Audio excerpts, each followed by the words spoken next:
Hắn ở đây, yêu ma quỷ quái, lừa bịp người khác. Nếu điện chủ đích thân đến, nhất định sẽ cắt lưỡi hắn, móc mắt hắn, cắt gân hắn, rút xương hắn, nghiền xương hút tủy, khó mà xoa dịu lòng dân. Đúng, Trương gia thượng kinh không thể phá hỏng, tiệc xuất sơn không thể sỉ nhục. Ta xem là ai nói xấu Trương gia.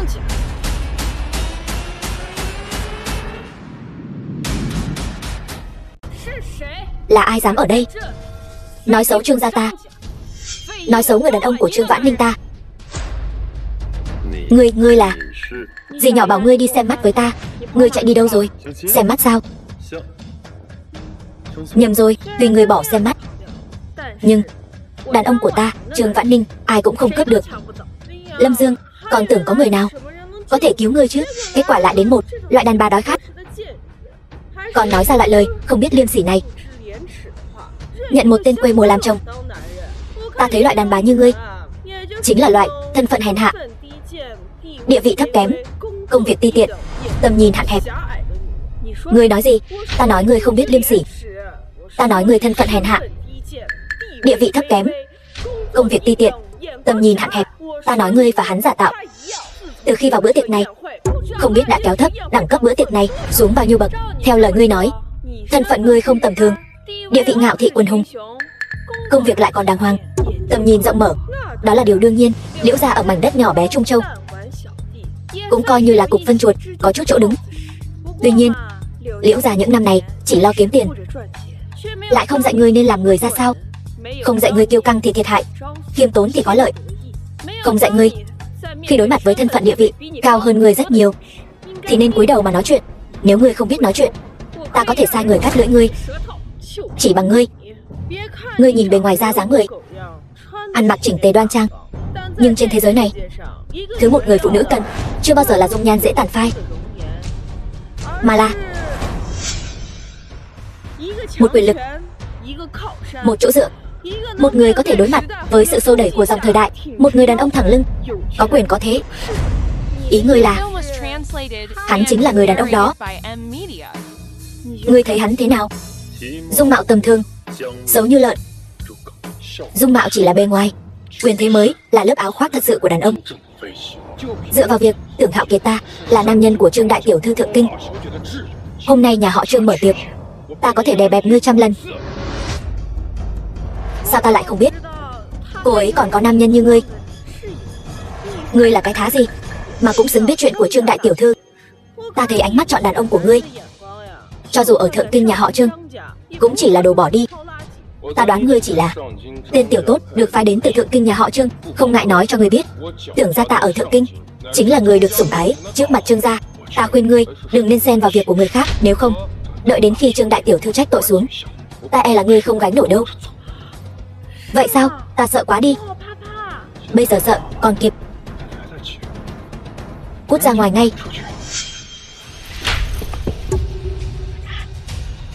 Ngươi dám đánh ta? Đánh thì đã đánh, chẳng lẽ còn phải chọn ngày sao? Ngươi dám đánh Tưởng thiếu gia, ngươi chán sống rồi, có người không? Ta xem ai dám động thủ. Tiểu thư nhà ta chính là người phụ trách bữa tiệc này, Trương Vãn Ninh, đại tiểu thư của Trương gia thượng kinh. Cái gì? Cô ta là đại tiểu thư Trương gia? Người đứng đầu tập đoàn Vạn Tỷ, thật hay giả vậy? Cô ta lại là Trương Vãn Ninh sao? Không thể nào, cô ta tuyệt đối không thể là Trương Vãn Ninh. Lâm Dương, bây giờ cậu giỏi lắm nhỉ? Cậu dám thuê diễn viên sao? Lại còn dám mạo danh đại tiểu thư Trương gia, sao không nói gì? Cậu tưởng cậu không nói gì thì chuyện hôm nay coi như xong sao? Tôi nói cho cậu biết, hôm nay cậu tiêu đời rồi. Yến tiệc hôm nay là yến tiệc Long Vương xuất sơn. Long ngẩng đầu, há có thể dung thứ cho lũ tiểu nhân các ngươi ở đây hồ đồ tác quái. Các ngươi cứ đợi đấy.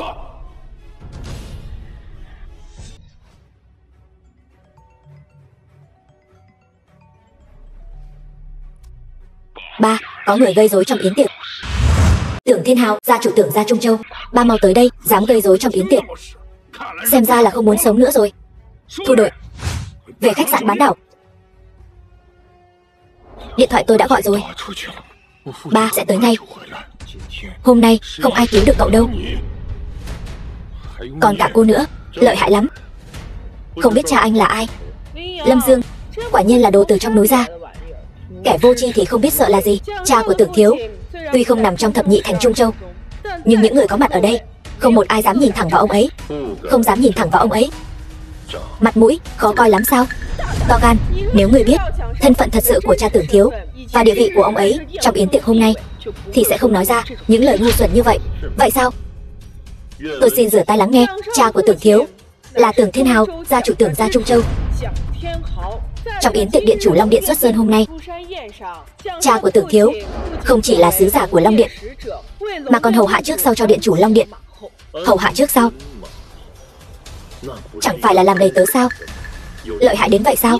Cái gì? Trên đời này không phải ai cũng có tư cách phục vụ Long Vương.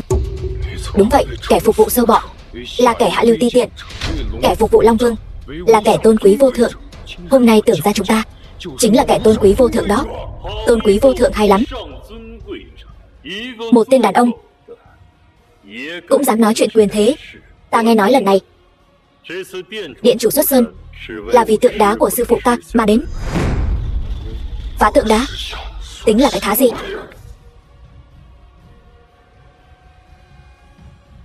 Tưởng Hạo Kiệt, không được đụng vào. Đây không phải là một pho tượng đá bình thường. Đây là sư phụ của Lâm Dương, là thánh vật. Thánh vật? Hai người các ngươi đến giờ vẫn còn ở đó nói nhăng nói cuội. Hôm nay ta sẽ đập nát pho tượng của tên thần côn này, vạch trần bộ mặt giả dối của các ngươi. Tưởng Hạo Kiệt, ngươi chán sống.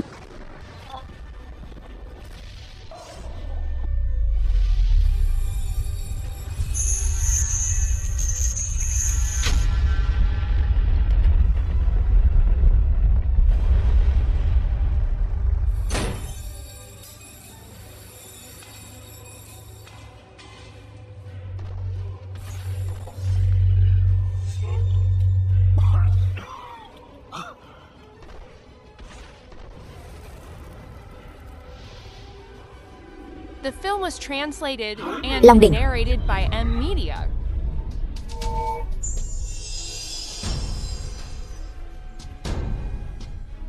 Sư phụ, không ngờ người lại để thần Long Đỉnh ở chỗ này. Xem ra người đã tính toán từ trước 12 gia tộc sẽ tự hôn. To gan, ai dám động đến Tỏa Long tượng? Cha, cuối cùng cha cũng đến rồi. Cút. Tôi đi sân bay chuẩn bị nghi thức đón tiếp. Giao hậu phương cho con quản lý. Còn lại quản lý kiểu này sao? Tỏa Long tượng vậy mà bị đập vỡ rồi. Cha, hòn đá nát này chẳng phải là do sư phụ tên nhà quê đó sao? Sao lại biến thành Long Đỉnh rồi? Sư phụ, đây đâu còn là pho tượng của tên thầy bói đó nữa. Sau đó được đích thân đế vương tu sửa. Bên trong cất giấu Long Đỉnh. Tượng đá chấn thần mạch. Đế vương tàng Long Đỉnh. Đây chính là Tỏa Long tượng. Được đế vương đích thân tu sửa, quả thật xứng đáng gọi là Tỏa Long tượng. Ai đập vỡ cái này? Không phải tôi, là hắn. Là tên phế vật này đập vỡ. Ngươi có biết tội không? Biết tội? Mắt nào của ngươi thấy ta đập vỡ? Câm miệng. Ngươi mau bỏ lại đây. Quỳ trước mặt ta, ta có thể tha thứ cho ngươi. Nếu không, hôm nay ngươi sẽ không có kết cục tốt đẹp đâu. Nói nhảm, rõ ràng không phải Lâm Dương đập vỡ. Các ngươi đổi trắng thay đen. Cho dù ta đổi trắng thay đen thì ngươi làm gì được ta? Trật tự hội trường này vốn là do Tưởng gia ta quy định. Hôm nay ta nói ai đập vỡ, chính là kẻ đó đập vỡ. Các ngươi nói xem, Tỏa Long tượng này là do ai đập vỡ? Lâm Dương. Các ngươi, đây là cái gì? Đây là cường quyền. Là tên nhà quê ngươi, dù có đạo hạnh cao thâm, bỏ cả đời cũng không có được thứ này. Cường quyền hay lắm. Ta thấy ngươi chưa bao giờ biết thế nào mới là cường quyền thực sự. Cường quyền nên lấy từ dân, dùng cho dân. Nói nhảm nhiều thế làm gì? Còn không mau quỳ xuống. Nghe thấy không, Lâm Dương, mau quỳ xuống. Tỏa Long tượng này ta tận mắt thấy, chính là ngươi đập vỡ. Ngươi, Lâm Dương, đừng chối cãi nữa. Mau quỳ xuống. Quỳ xuống.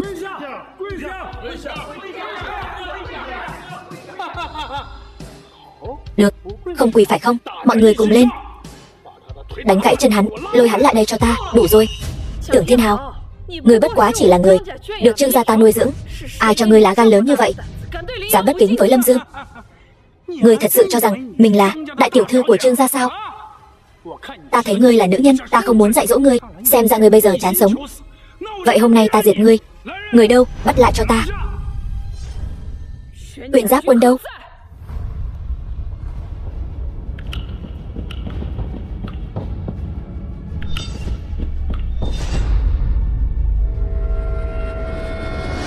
Tìm đâu ra đám diễn viên này vậy? Chuẩn bị cũng khá đầy đủ đấy. Còn tiện nhân, hôm nay ta sẽ cho người biết, ở Trung Châu tưởng ra ta chính là trời. Duy chỉ có người thượng kinh mới đáng để ta cúi đầu. Vỏn vẹn vài diễn viên ta còn chẳng để vào mắt. Còn câm miệng. Đây đúng là lệnh bài của Trương gia thượng kinh. Cô ấy thật sự là đại tiểu thư Trương gia, Trương Vãn Ninh. Cha già lú lẫn rồi. Còn câm miệng cho ta. Đại tiểu thư, tôi không biết ngài đích thân đến, xin ngài hãy tha cho con trai tôi xin thay con trai chuộc tội. Ngươi nên quỳ không phải là ta, mà là hắn. Hắn? Sao cơ? Hắn là nam nhân Trương Vãn Ninh ta coi trọng, không đáng để ngươi ngưỡng mộ sao? Đáng. Xin lỗi, cô gái này thú vị đấy, ta thích. Trang người, thì ra ngươi là con trai của Tưởng Thiên Hào. Ta còn tưởng ngươi gọi được ai tới chứ. Hóa ra chỉ là một tên đầy tớ. Ngươi, đừng ngươi nữa. Qua đây. Không qua phải không? Được, vậy ta qua đó. Ngươi muốn làm gì? Ta muốn làm gì? Lát nữa ngươi sẽ biết. Người đâu? Bắt hắn lại cho ta.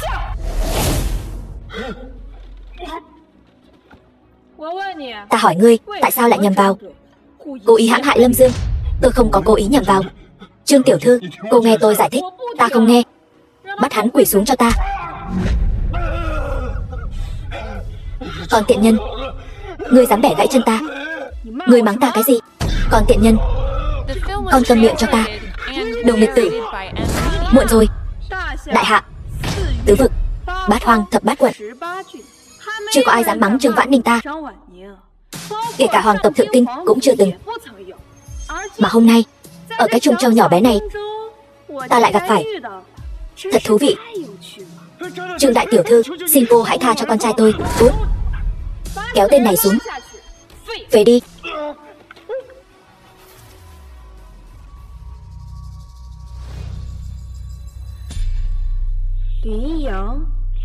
Lâm Dương, Liễu Như Yên hỉ kết lương duyên. Đây là hôn thư. Bằng không thì sao? Thật không ngờ tới, nam nhân ta coi trọng lại bị từ hôn. Ai là Liễu Như Yên? Tôi. Hôn thư này là cô xé. Là tôi xé. Cô muốn tự hôn với Lâm Dương. Ta hỏi ngươi đó. Phải. Ngươi là cái thứ gì? Cũng xứng đề cập chuyện từ hôn với Lâm Dương.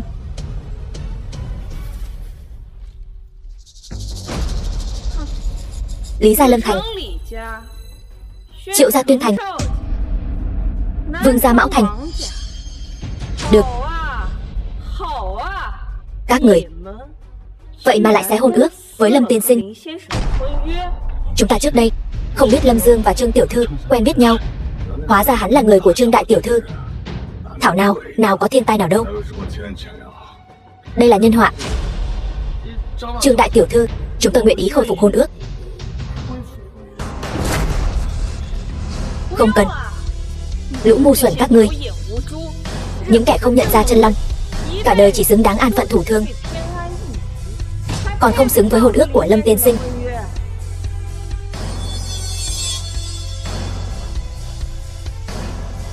Lâm Dương, nếu các nhà đều đã từ hôn với ngươi, khách quý tặng lễ, trời giáng tường thụy. Dâng lễ.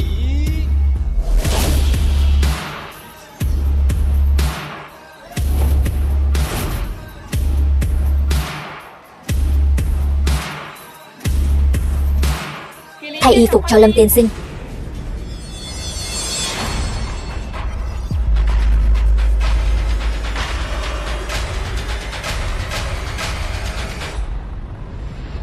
Hôm nay, ta Trương Vãn Ninh, đích nữ Trương gia thượng kinh, gả cho Lâm tiên sinh, luôn bên cạnh Lâm tiên sinh. Nàng muốn gả cho ta. Đúng, ta gả cho chàng. Ta, với tư cách là đích nữ Trương gia thượng kinh, có gia thế hiển hách, quyền lực tối cao. Chỉ cần chàng bằng lòng cưới ta, chàng có thể bình bộ Thanh Vân, một bước trở thành người đứng trên vạn người ở Long Quốc. Đến lúc đó, những người này chàng có thể tùy ý xử trí. Muốn họ sống thì sống, muốn họ trầu trời thì trầu trời.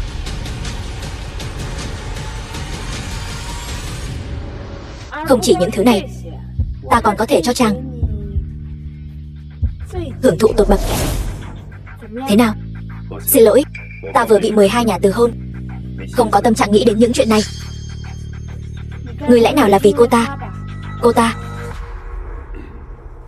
Không phải. Không sao, ta có thể đợi chàng, không vội. Chúng ta có thể từ từ. Ngươi muốn từ từ thế nào? Tây Môn gia thượng kinh, Tây Môn Chiêu Tuyết đến. Tây Môn gia thượng kinh, Tây Môn Chiêu Tuyết. Tây Môn gia thượng kinh chính là cái gia tộc ngang hàng với Trương gia thượng kinh đó sao? Trương Vãn Ninh, ta vừa nghe nói cô muốn gả cho hắn. Có thật không? Nói nhảm, đương nhiên là thật. Bản tiểu thư một lời đã nói ra. Tứ mã nan truy. Trương Vãn Ninh, cô là nữ nhân của ta mà. Thật to gan. Ngươi, Tây Môn Chiêu Tuyết, ngươi làm gì? Làm gì? Trương Vãn Ninh, Trương gia các ngươi ở Trung Châu này đúng là có thể một tay che trời. Nhưng đừng quên, bà nội ngươi đã sớm hứa với ta sẽ gả ngươi cho ta. Chuyện bà nội ta đã hứa với ngươi liên quan gì đến Trương Vãn Ninh ta? Nếu ngươi không phục thì cứ đi tìm bà nội ta. Vậy sao? Ngươi dám động vào Trương Vãn Ninh một lần nữa, đừng trách ta không khách khí. Không khách khí? Ngươi có gì mà không khách khí? Ngươi biết ta là ai không? Ta là thiếu chủ Tây Môn gia thượng kinh. Cha ta là Tây Môn Vương, do quốc chủ xác phong. Dưới trướng có 30 vạn quân Tây Lương. Ngươi là cái thá gì? Có tư cách gì mà nói chuyện bất kính với ta? Tây Môn Vương không biết so với Tân Long của Long Điện thì như thế nào? So với Tân Long của Long Điện, cha ta quả thật chẳng là gì cả. Nhưng so với ngươi, ta chỉ cần một tay cũng có thể lấy mạng ngươi. Vậy sao? Tây Môn thiếu gia, ngài hà tất phải đôi co với loại người này, chỉ làm giảm thân phận của ngài thôi. Ngươi là ai? Tiểu nữ tử là Liễu Như Yên, Liễu gia Trung Châu. Tây Môn thiếu gia, hôm nay nếu ngài muốn xử lý hắn có một tội tử. Tội gì?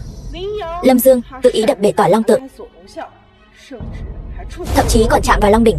Ta thừa nhận chúng ta 12 nhà Trung Châu từ hôn bị Thiên Khiển là đúng. Nhưng Thiên Khiển tuy đáng sợ, nhưng cũng không nghiêm trọng bằng việc hắn phá hủy tỏi Long Tượng, chạm vào Long Đỉnh. Ngươi đập bể, bọn họ nói là ta thì chính là ta. Lâm Dương, chuyện này không thể nói bừa được. Vừa rồi chuyện thạch tượng, rõ ràng là nhà họ Tưởng vu oan cho ngươi. Ngươi căn bản không hề đập bể thạch tượng. Vậy ngươi có chạm vào Long Đỉnh không? Long Đỉnh này là do ta mà có. Ta không chỉ chạm, ta còn nâng lên nữa. Ngươi còn dám nâng lên? Trương Vãn Ninh, cô nghe thấy chưa? Người đàn ông cô tìm hình như có vấn đề về đầu óc. Lâm Dương, ngươi thật sự đừng nói bừa nữa. Cứ tiếp tục thế này, đến ta cũng không bảo vệ được ngươi đâu. Bảo vệ? Ngươi đang làm gì vậy, Vãn Ninh? Hôm nay yến tiệc xuất sơn của Tân Long là để chào đón Tân Long Vương. Long đỉnh này là bảo vật truyền thừa Tiên Long để lại cho Tân Long. Lũ phàm phu tục tử dám tự ý chạm vào, mất mạng. Huống chi là nâng lên. Đúng vậy, Lâm Dương, hôm nay người phá hủy tỏi Long Tượng đã là tội tử, huống chi người còn dám chạm vào Long đỉnh. Cảm ơn người đã đắc tội với Tân Long của Long Điện. Đợi Tân Long đăng cơ, nhất định sẽ hóa giải Thiên Khiển cho những người có công như chúng ta. Đúng vậy, Thiên Khiển tuy đáng sợ, nhưng điện chủ Long Điện nhất định có uy lực nghịch thiên, thay đổi ý trời. Loại Thiên Khiển này hắn dễ dàng hóa giải được. Thiên Khiển còn con, điện chủ đúng tay là tan. Ý các ngươi là điện chủ Long Điện sẽ giúp các ngươi hóa giải Thiên Khiển này? Đương nhiên rồi, hôm nay là ngày điện chủ Long Điện hoán nhiệm. Ngươi nghĩ hắn sẽ để mặc ngươi làm loạn ở đây sao? Tây Môn thiếu gia, xin hãy dẫn đầu 12 thành đòi lại công đạo cho điện chủ Long Điện. Yên tâm, ta, Tây Môn Chiêu Tuyết, sẽ ra tay. Nghe thấy chưa, Lâm Dương? Có lẽ ngươi tự cho mình là hơn người, nhưng trước quyền thế tuyệt đối, ngươi chỉ là một con kiến hôi. Sao ngươi biết ta chỉ là một con kiến hôi? Ngươi lại lấy gì chứng minh ta không phải chủ nhân của Long Đỉnh này? Trương Vãn Ninh, ngươi nghe thấy rồi chứ? Hắn lại dám nói hắn là chủ nhân của Long Đỉnh này. Ngươi đây là đẩy Trương gia vào hố lửa đó. Một câu nói đơn giản của hắn như vậy sẽ mang đến hậu quả gì cho Trương gia? Lâm Dương, ngươi có thể đừng nói bậy nữa không? Ta không nói bậy, đủ rồi, ta đã chọn ngươi. Cho nên, lúc ngươi gặp nguy nan, ta nguyện ý ra mặt cứu giúp. Khi ngươi bị người ta chèn ép, ta cũng nguyện ý đứng ra. Đó là bởi vì ta đã chọn ngươi, thích ngươi, thì nên mãi mãi đứng sau lưng ngươi.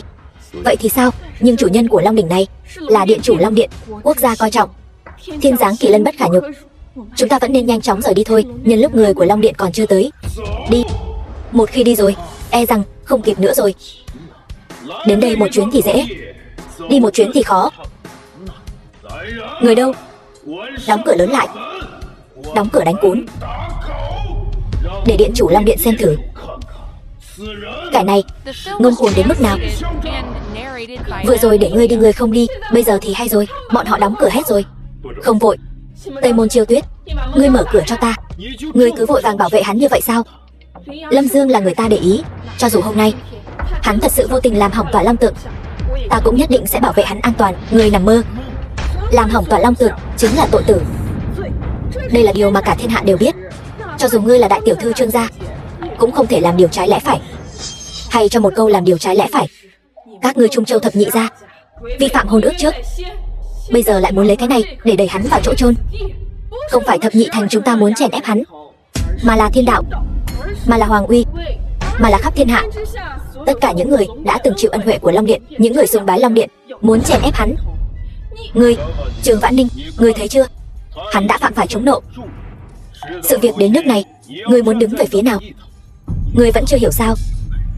Ngươi nghĩ nhiều rồi. Ta Trương Vãn Ninh không phải loại người đó. Ta đã nói muốn bảo vệ Lâm Dương an toàn thì nhất định sẽ làm, bất kể các ngươi có bao nhiêu người. Lâm Dương, hắn không hề chạm vào, chính là không hề chạm vào đại tiểu thư Trương gia.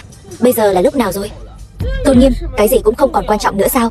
Lâm Dương mới vừa xuống núi, ngươi và hắn cũng mới quen biết thôi. Thật sự muốn vì một đoạn tình duyên thoáng qua mà hủy hoại cả Trương gia sao? Ta cho ngươi cơ hội cuối cùng. Bây giờ lập tức đoạn tuyệt quan hệ với hắn. Đợi lát nữa điện chủ Long Điện đến, ta còn có thể nói giúp ngươi. Hắn không có làm hỏng Tỏa Long Tượng. Vừa rồi là Tưởng Hạo Kiệt vu oan. Tây Môn Chiêu Tuyết, ngươi đừng nói bậy. Chưa động vào, ai chứng minh được? Tôi chứng minh. Chị nói bậy bạ gì đó? Cầm miệng. Tôi chứng minh hắn ta đã chạm vào. Ngươi ăn nói hàm hồ. Hàm hồ. Có mặt ở đây, không chỉ mình Liễu Như Yên ta có thể chứng minh. Không phải sao? Ngươi tưởng mọi người đều giống ngươi sao? Ngụy biện, đảo lộn trắng đen sao? Tôi chứng minh. Cái gì? Lâm Dương vừa rồi đã đập phá Tỏa Long Tượng cao quý, tội đáng chu di. Vừa rồi các ngươi chẳng phải nói đây là pho tượng thần bị vỡ sao? Ta không biết. Ta chỉ biết ngươi vừa rồi đã động vào Tỏa Long Tượng do tiên nhân để lại, tội đáng chu di. Động vào Tỏa Long Tượng, tội đáng chu di. Không chỉ đáng chu di, mà còn đáng chu di cửu tục. Trương đại tiểu thư này bao che tội phạm, tội đáng đồng chu. Đồng chu. Đại thế Sở huynh, chúng vọng Sở quy. Mắt ngươi mù rồi sao? Bỏ qua bổn thiếu gia ta đây. Dưới một người, trên vạn người, lại cứ muốn chọn tên phế vật này. Các ngươi dù sao cũng là thủ phủ của thập nhị thành Trung Châu, giờ lại đồng thời vu oan giá họa cho một người. Ai bảo hắn phạm vào trúng nộ? Bây giờ chỉ còn một cách duy nhất có thể cứu hắn. Cách gì? Chính là bảo hắn quỳ xuống xin lỗi bổn thiếu gia. Có lẽ bổn thiếu gia ta đây sẽ động lòng trắc ẩn, tha cho hắn một mạng. Ngươi nhất định là điên rồi. Ta thấy ngươi mới là kẻ điên, lại vì tên tiểu tử phế vật này mà để cả Trương gia bị liên lụy. Lâm Dương, đi với ta thôi. Lâm Dương, chúng ta đi thôi. Đi thôi, nhân lúc này rời khỏi. Biết đâu còn có cơ hội. Không cần đi, ta xin lỗi ngươi. Cảm ơn ngươi đã bằng lòng cúi đầu vì ta. Nhưng xin lỗi đám người này cũng vô nghĩa. Kẻ thức thời là Trang Tuấn Kiệt. Không sai. Đây chính là cách ta xin lỗi. Ngươi dám đánh ta sao? Dùng lời của Trương tiểu thư mà nói, ta đánh thì đã đánh rồi, còn lỡ lúc nào nữa? Cỏ Long Tượng chính là trấn áp bọn tiểu nhân các ngươi, chứ không phải trấn áp thiên kiêu như ta. Cho dù ta có phá hủy nó, thì sư phụ ta cũng sẽ không trách tội ta. Ngươi có biết ngươi đang nói gì không? Phá hủy Cỏ Long Tượng mà ngươi còn dám ngông cuồng như vậy? Ngươi đặt uy nghiêm của Long Điện ở đâu? Long Điện há là nơi ngươi có thể sỉ nhục. Xin lỗi nha, Liễu Như Yên, có lẽ ngươi không ngờ tới, sư phụ ta, người mà các ngươi gọi là Trường Bạch Sơn đạo nhân, chính là điện chủ tiền nhiệm của Long Điện. Thập nhị thành các ngươi lần này từ hôn là chuyện nhỏ, đón tiếp điện chủ Long Điện mới là chuyện thật. Còn ta, Lâm Dương, xuống núi từ hôn là chuyện nhỏ, kế nhiệm vị trí điện chủ Long Điện mới là chuyện thật. The film was translated and narrated by M Media. Điên rồi, thật sự điên rồi. Những lời điên rồ này mà ngươi cũng nói ra được. Ta thấy ngươi là bị 12 gia tộc đồng thời từ hôn, lại kiêu căng tự phụ, không chịu nổi đả kích. Triệt để điên rồi sao? Hắn điên rồi, một tên bói toán rách nát. Trung quy vẫn là phân lượng quá nhẹ, hơi sữa còn chưa khô. Người nhỏ lời nhẹ, châu chấu đá xe, kiến dùng cành lớn. Não có vấn đề, não có vấn đề lớn. Trường Vãn Ninh, vinh dự một đời của Trương gia đều sẽ bởi vì câu nói này của hắn, muốn kế thừa ngôi vị điện chủ Long Điện, mà sụp đổ tan tành. Lâm Dương, ngươi thật sự muốn đẩy ta vào hố lửa. Ngươi không tin ta. Ngươi nói sư phụ ngươi là tiền nhiệm Long Vương, ngươi nói ngươi là đương nhiệm Long Vương. Ngươi bảo ta làm sao tin ngươi đây? Muốn cho bọn họ tin ngươi cũng không phải là không có cách. Ngươi có biện pháp gì có thể vạch trần hắn, cũng để cho muội muội ngu ngốc của ta xem thử thế nào là quyền, thế nào là thế. Bị nhân bất tài. Trong tay vừa vặn có số điện thoại của tân nhiệm Long Vương. Lâm Dương, ngươi nói ngươi là tân nhiệm Long Vương, ta gọi cuộc điện thoại liền biết là thật hay giả. Đây chính là thực lực của Tây Môn gia thượng kinh sao? Tân Long Vương còn chưa lộ diện, hắn đã có số điện thoại riêng của Tân Long Vương. Tây Môn gia quả không hổ danh là rồng của thượng kinh. Triệu gia ta bái phục, Vương gia ta cũng bái phục. Khiêm tốn, ta vốn dĩ không muốn để lộ quan hệ này, nhưng có người chán sống muốn đâm đầu vào họng súng. Tiểu tử, hiện tại ngươi còn cơ hội cuối cùng, quỳ xuống cầu xin ta. Nếu không cuộc điện thoại này gọi qua, thế đất trời lòng đất lở, không còn cơ hội cứu vãn. Ngươi muốn gọi thì gọi, đâu ra lắm lời vô ích như vậy. Có điều ta muốn nhắc nhở ngươi một câu. Ngươi, Tây Môn Chiêu Tuyết, cuộc điện thoại này nếu gọi ra ngoài, rất có thể Tây Môn ra sau lưng ngươi liền diệt vong. Đến lúc đó đừng trách ta không nhắc nhở ngươi. Ngươi nói cái gì? Tây Môn gia ta sẽ long trời lở đất. Ngươi nói đủ kiểu gì vậy? Tây Môn gia ta thế nhưng là thế gia đỉnh cấp của thượng kinh. Ngươi thật sự cho rằng ngươi là tân nhiệm Long Vương của Long Điện sao? Lâm Dương, chúng ta cứ đến đây thôi, đừng cứng miệng nữa. Cứ tiếp tục như vậy, ngươi chịu thiệt chỉ có chúng ta. Không sao, ta sẽ ra tay. Ngươi sẽ ra tay? Ngươi lấy gì ra tay? Ngươi không xem ngươi là cái thá gì sao? Ngay cả một con sâu cái kiến cũng không bằng mà thôi. Ta niệm tình ngươi là người của Tây Môn thế gia, đã cho ngươi rất nhiều cơ hội, còn ngươi xem như gió thoảng bên tai, lần nữa chán sống. Ngươi có biết hành vi như vậy của ngươi rất có thể cho Tây Môn ra sau lưng ngươi mang đến tai họa diệt tộc. Ngươi thật to gan, dám nguyền rủa Tây Môn ra chúng ta. Đủ rồi, lui xuống. Ngươi thật ngốc nghếch, mạo danh Tân Long, dám cả gan trước mặt ta, Tây Môn Chiêu Tuyết, nói Tây Môn gia ta sắp gặp đại họa diệt môn. Ngươi có biết hay không, bây giờ dù là Trương gia cũng tuyệt đối không cứu được ngươi. Tây Môn thiếu gia, không phải như vậy. Lâm Dương không hề động đến Tỏa Long Tượng. Tây Môn thiếu gia, đừng phí lời với loại người này, mau bẩm báo với điện chủ Long Điện, có kẻ ở đây mạo danh ngài ấy. Đúng vậy, chúng ta ủng hộ tân điện chủ. Tân điện chủ mới có thể giúp chúng ta phá giải thiên khiển. Ủng hộ điện chủ. Tất cả im miệng cho ta. Ai còn dám đối phó với Lâm Dương, Trương gia ta sau này nhất định sẽ thanh toán với các ngươi, thanh toán từng tên một. Chư vị đừng hoảng, Tây Môn gia ta sẽ bảo đảm an toàn cho chư vị. Huống chi Tây Môn gia ta đằng sau chính là Long Điện. Trương gia dù mạnh, làm sao mạnh hơn Long Điện được? Đúng vậy, Trương gia dù mạnh cũng tuyệt đối không thể mạnh hơn Long Điện. Hôm nay chúng ta, các đại thế gia, vì uy nghiêm của Long Điện, xin nói ra sự thật, đứng ra làm chứng. Đối với Long Điện, chúng ta đều là những hộ đạo giả hết lòng trung thành. Ta, Liễu Như Yên, tin rằng Long Điện nhất định sẽ làm chủ cho chúng ta. Vị Tân Long sắp đăng cơ kia nhất định sẽ cho chúng ta một kết quả công bằng. Đúng vậy, Liễu gia ta cũng tin tưởng Long Điện sẽ làm chủ cho chúng ta. Lý gia chúng ta cũng kiên quyết tin tưởng. Triệu gia ta, còn có Vương gia ta, Trương gia ta, Trung gia ta, Giang gia ta, Bàng gia ta, Cố gia ta.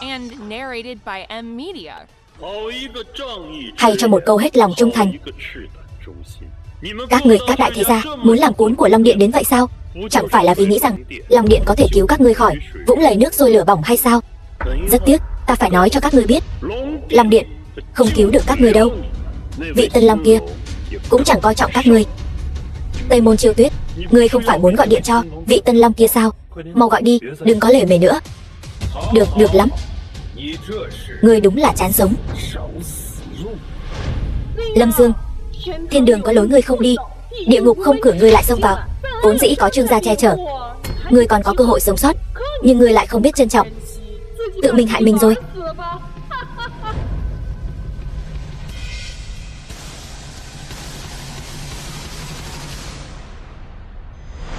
Số đẹp đấy chứ, 138 đuôi 8888. Ý nghĩa cũng hay, thăng quan phát tài. Chỉ tiếc là đại thế đã mất rồi. Các ngươi đã nghĩ ra cách ra đi cho mình chưa? Tây Môn thiếu gia, chuyện này là sao? Sao số điện thoại này lại là của ngươi? Chẳng phải đã rõ ràng rồi sao? Lần này ta xuống núi chính là để kế nhiệm chức điện chủ Long Điện. Không thể nào. Liễu Như Yên, còn có 12 gia tộc Trung Châu các ngươi. Bây giờ các ngươi biết lúc trước sư phụ ta đã ban cho các ngươi ân huệ lớn đến nhường nào rồi chứ? Điều này không thể nào, ta đã biết. Là ngươi. Tiệc đón tiếp Long Điện lần này là do Trương gia các ngươi tổ chức.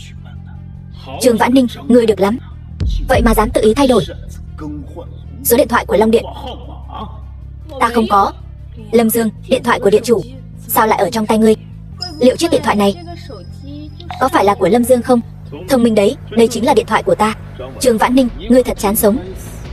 Ngươi dám đổi số điện thoại của điện chủ thành số của tên nhà quê này. Ngươi xong đời rồi, Trương gia cũng sắp gặp đại họa. Mau, mời vị Long Tước Chiến Thần đang tọa trấn Ngân Long Yến đến đây. Hôm nay ta muốn đổi gian phu này hối hận cả đời. Lâm Dương, chiếc điện thoại này thật sự là của ngươi sao? Vậy thân phận của ngươi, ta chính là vị Tân Long, giao kề cổ rồi mà còn ở đây giả vờ giả vịt. Đợi Long Tước Chiến Thần đến, ta xem ngươi trầu trời như thế nào. Long Tước Chiến Thần đến.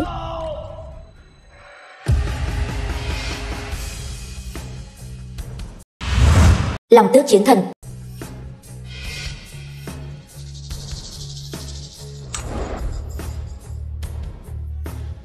Kẻ nào dám đổi số điện thoại của Long Vương, mạo danh Tân Long, hắn và cô ta hôm nay Trương gia phụng mệnh nghênh đón Tân Long, thế mà chúng lại ở đây tư lợi. Đáng lẽ phải xử trảm. Chúng tôi không có. Nhiều người nhìn thấy thế này. Người đang nói mọi người đều mù sao? Các ngươi mau nói với Long Tước Chiến Thần, bọn họ có hay không? Hai người này thông đồng với nhau, không chỉ đổi số điện thoại của Long Vương mà còn mạo danh Long Vương. Đúng, tất cả chúng tôi đều thấy. Tôi thấy rồi. Im lặng.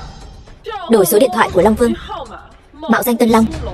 Hai tội danh này các ngươi có nhận hay không? Không nhận, những chuyện này chúng tôi không làm. Nhiều người ở đây đều thấy, vẫn không chịu nhận. Đó đều là bọn họ vu khống chúng tôi. Còn nha đầu nhà họ Trương kia, đừng tưởng Trương gia các ngươi có chút thế lực ở Thượng Kinh là có thể chọc vào Long Điện. Ta nói cho người biết, chuyện hôm nay ngươi không thoát khỏi liên quan. Người đâu truyền chiến thần lệnh của ta? Kẻ này ở yến tiệc đăng cơ của Tân Long đổi số điện thoại của Long chủ, giả mạo Tân Long quấy rối hội trường, không coi ai ra gì. Trương Vãn Ninh nhà họ Trương ở Thượng Kinh bao che kẻ mạo phạm Long Điện, cùng người khác mạo phạm chân long, lập tức bắt giữ hai người, đưa đến chiếu ngục của Long Điện, đồng thời nhân danh ta thực hiện chế tài với Trương gia ở Thượng Kinh. Tuân lệnh. Trương Vãn Ninh, đây chính là cái giá của sự tự phụ của ngươi.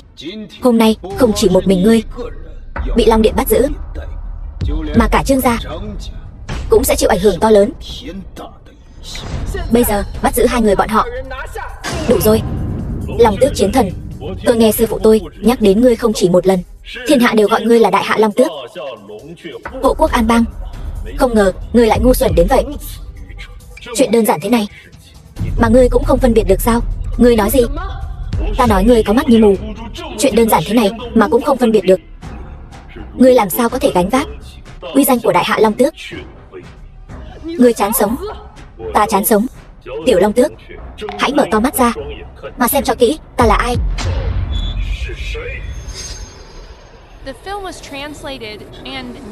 Đây là Xích Huyết Long Văn. Người rốt cuộc là ai? Xích Huyết Long Văn. Đây chính là Xích Huyết Long Văn trong truyền thuyết sao? Truyền thuyết kể rằng trên người mỗi đời Long Vương mới có Xích Huyết Long Văn. Hắn ta lại có thứ này. Sao có thể như vậy được? Ngươi sao có thể có được Xích Huyết Long Văn? Xích Huyết Long Văn này chỉ có điện chủ Long Điện mới có thể sở hữu. Ngươi là cái thá gì mà cũng xứng có Xích Huyết Long Văn? Giả, nhất định là giả. Sao ngươi lại có Xích Huyết Long Văn được? Đây chính là thứ mà các đời Long Vương của Long Điện mới có. Ta đương nhiên có, bởi vì ta chính là chính Tân Long của ngành Long Yến hôm nay. Tân Long trong miệng các ngươi. Ngươi là Tân Long? Ngươi nói bậy, sao ngươi có thể là Tân Long được? Long Tước đại nhân, ngài ngàn vạn lần đừng tin hắn. Sao hắn ta có thể là Tân Long được? Đúng vậy, Long Tước Chiến Thần, hắn tuyệt đối không thể là Tân Long. Chúng ta đã điều tra lai lịch của hắn, mời ngài xem qua. Hắn bất quá chỉ là một tên nhà quê lên núi trồng trọt. Cái gọi là sư phụ của hắn bất quá cũng chỉ là một tên thần côn. 20 năm trước hắn đã lừa gạt thập nhị gia tộc, ký kết hôn ước với Lâm Dương. Kẻ như vậy sao có thể là Tân Long được? Theo ta thấy, cái gọi là Xích Huyết Long Văn này rất có thể là giả, mua từ tiệm xăm hình về dán lên thôi. Giả vờ. Đúng vậy, Long Tước Chiến Thần, ngàn vạn lần đừng để bị tên tiểu tử này lừa gạt. Trong đầu tiểu tử này toàn quỷ kế, chỉ giỏi lừa bịp. Đúng, điều này tôi có thể làm chứng. Tiểu tử này có nói thập nhị gia tộc chung cho chúng tôi từ hôn hắn sẽ bị trời phạt, sẽ nhà tan cửa nát. Trên đời này làm gì có trời phạt? Rõ ràng là hắn cấu kết với Trương gia, bày ra một cái bẫy. Đúng vậy, từng câu nói từ miệng tên tiểu tử này đều không đáng tin. Kính xin Long Tước đại nhân minh xét. Xuất thân như vậy quả thật không giống chân long. Ta chỉ nhắc nhở ngươi một lần, bất kính Long Điện, đánh giá Tân Long tuy là trọng tội, nhưng đợi sau khi Tân Long đăng cơ, có lẽ có thể được đại xá thiên hạ mà thoát tội. Nhưng giả mạo Tân Long là tội đại nghịch chu di tam tộc. Không chỉ riêng ngươi, mà ngay cả nhà họ Trương bao che cho ngươi, đến lúc đó cũng sẽ bị liên lụy. Lâm Dương, anh đừng manh động nữa. Cho dù anh bị tống vào ngục Long Điện, ta cũng có cách cứu anh. Nhưng nếu anh giả mạo Tân Long, đây là tội tử. Đến lúc đó nhà họ Trương chúng ta cũng không cứu được anh đâu. Cảm tạ hảo ý của Trương tiểu thư, nhưng những gì Dương mẫu nói đều là sự thật. Tân Long trong miệng các ngươi chính là ta, Trương Vãn Ninh. Đây chính là tên mặt trắng, ngươi để mắt tới sao? Thật ngu xuẩn như heo. Ngươi trăm phương ngàn kế muốn cứu hắn, nhưng hắn lại chẳng mảy may quan tâm. Long Tước Chiến Thần, Tây Môn gia Thượng Kinh, kính xin Long Tước Chiến Thần chu diệt tên gian tặc này. Liễu gia Vân Hải, kính xin Long Tước Chiến Thần chu diệt tên gian tặc này. Lý gia Lâm Thành, kính xin Long Tước Chiến Thần chu diệt tên gian tặc này. Triệu gia Tuyên Thành, kính xin Long Tước Chiến Thần chu diệt tên gian tặc này. Vương gia Mão Thành, kính xin Long Tước Chiến Thần chu diệt tên gian tặc này. Cố gia Thiên Thành, Hồ gia Dần Thành, còn cả Sở gia chúng ta, kính xin Long Tước Chiến Thần chu diệt tên gian tặc này. Lâm Dương, ngươi mau cúi đầu đi. Cứ tiếp tục thế này, ta thật sự không cứu được ngươi nữa đâu. Ngươi đã chọn Lâm Dương rồi thì nên tin tưởng hắn. Ta cũng muốn tin hắn, chỉ là ngươi đừng ngoan cố nữa. Hôm nay ngươi không cứu được hắn đâu. Long Tước Chiến Thần, ta còn một chuyện chưa nói với ngươi. Tên tiểu tử này lại dám đập vỡ tỏa long tượng, chạm vào long đỉnh. Đây chính là tội tày trời. Cái gì? Ngươi có biết long đỉnh chỉ có Tân Long mới được chạm vào, bên trong ẩn chứa chính là long mạch, là khí vận của cả một quốc gia. Hắn quả thật đã chạm vào long đỉnh, chúng ta đều có thể làm chứng. Long Tước Chiến Thần, mau bắt hắn lại. Thật to gan. Ngươi dám cả gan đụng vào Long Đỉnh, thật đặc sắc. Đường đường là hộ pháp chiến thần của Long Điện, lại ngu xuẩn đến thế, bị người ta đùa bỡn trong lòng bàn tay. Ngu xuẩn đến vậy, người rốt cuộc làm sao mà trở thành hộ pháp chiến thần của Long Điện được? Cầm miệng, ta không biết ngươi lấy từ đâu ra xích huyết long văn giả, nhưng ta nói cho ngươi biết, Long Điện không thể bị sỉ nhục. Tên này mạo danh Tân Long, bất kính với chiến thần. Người đâu, bắt hắn lại. Lũ vô dụng có mắt như mù. Bây giờ ta sẽ cho các ngươi thấy ta rốt cuộc là ai. Hôm nay ta đứng ở đây, các ngươi chẳng qua chỉ muốn đè đầu cưỡi cổ ta, chà đạp lên ta, tưởng hạo kiệt ngu dốt, tự ý phá hủy Tỏa Long tượng. Còn các ngươi lại chỉ hưu nói ngựa, đảo ngược thị phi, gán cho ta tội danh vô căn cứ này, đổ tội lên đầu ta, phá hoại Tỏa Long tượng, làm hỏng Thần Long đỉnh. Ta, Lâm Dương, không quan tâm. Hôm nay ta sẽ cho các ngươi thấy rõ ai mới là chủ nhân của Thần Long đỉnh này.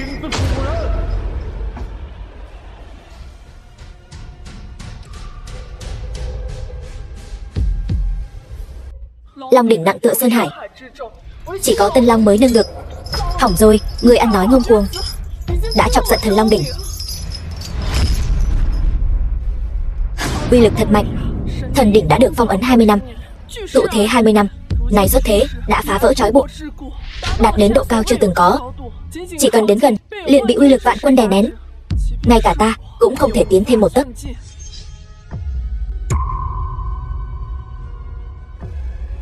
Hắn lại có thể chống đỡ uy lực mạnh mẽ của Long đỉnh mà tiến lên. Chẳng lẽ ta thật sự nhận nhầm ngươi? Hắn thật sự là Tân Long của Long Điện. Đừng tiến lên nữa. Thần Long đỉnh là chí tôn khí của Long Điện, chứa đựng sức mạnh của các đời Long Vương. Ngay cả chiến thần đến gần cũng phải mất mạng. Nếu anh tiếp tục tiến lên sẽ mất mạng. Ngay cả chiến thần lúc này cũng chắc chắn phải mất mạng. Nhưng ta là Long Vương, cái đỉnh này còn chưa trấn áp được ta. Hắn vậy mà chạm vào được. Long đỉnh đã được kích hoạt. Sư phụ lễ vật tặng cho Đồ Nhi, ta nhận rồi.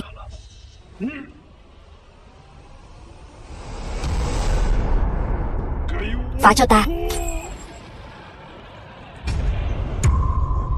Long đỉnh phong thiện, 3 tiếng tiễn biệt tự chủ.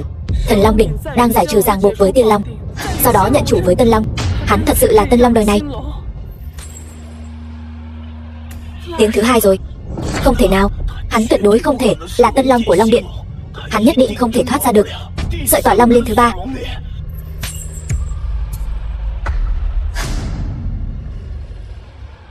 Tiếng thứ 3 rồi. Nữ hoàng Đông Âu, Tân Long phương Đông xuất thế. Long đỉnh hiện, hoàng quyền lạc. Thanh Nguyên Đế, quốc chủ đại hạ, 3 tiếng tiễn biệt chủ cũ. Tân Long của Long Điện, nếu thật sự để ngươi xuất thế, vậy thì Thanh Nguyên Đế ta còn ra thể thống gì?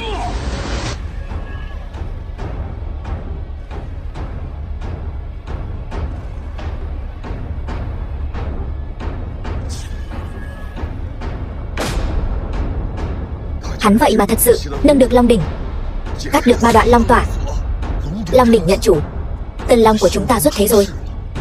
Long tước tội đáng xử trảm, bái kiến chân Long. Tân Long, ta xem mắt, vậy mà lại nhận được Tân Long của Long Điện. Chuyện này không thể nào. Không thể nào. Điều này không thể nào. Bây giờ các ngươi đã biết hôn ước mà các ngươi đã từ bỏ là cơ hội lớn đến nhường nào rồi chứ? Bái kiến Tân Long. Hắn vậy mà thật sự là Tân Long. Hôn ước mà ta đã xé bỏ trước đây rốt cuộc là cái gì? Quả nhiên thiên khiển sắp giáng xuống. Liễu Như Yên, đều tại ngươi. Ngươi không được chôn tử tế. Lâm Dương, ta sai rồi. Lâm Dương, xin lỗi. Tất cả đều là lỗi của ta.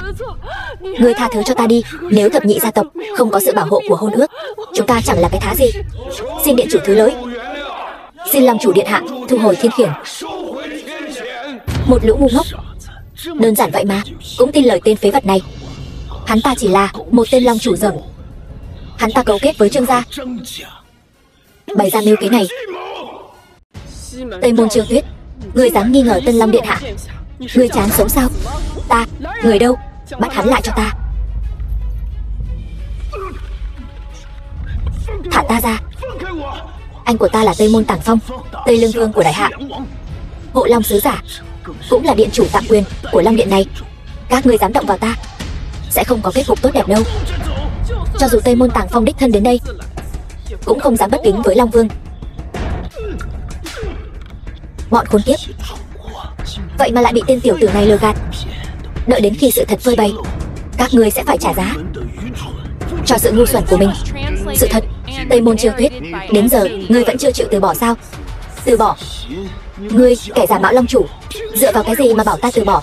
Ta nói cho ngươi biết, ngươi có thể lừa được tất cả mọi người, nhưng không lừa được ta. Người đâu? Lôi kẻ bất kính với Long Vương này xuống, giam vào tử lao.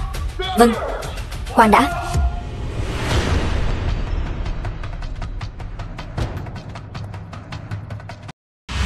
Tây Môn Tàng Phong, khoan đã. Đừng manh động.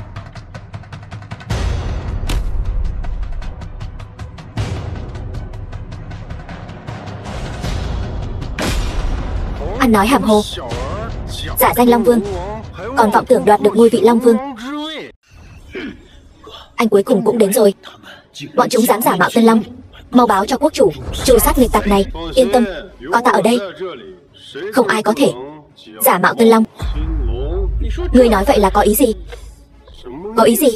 Ngươi nói ta có ý gì? Đại Hạ lập Long đỉnh. Long đỉnh chỉ có một người được chạm vào. Hôm nay là nghênh Long yến, vốn là yến tiệc nghênh đón Tân Long đăng cơ.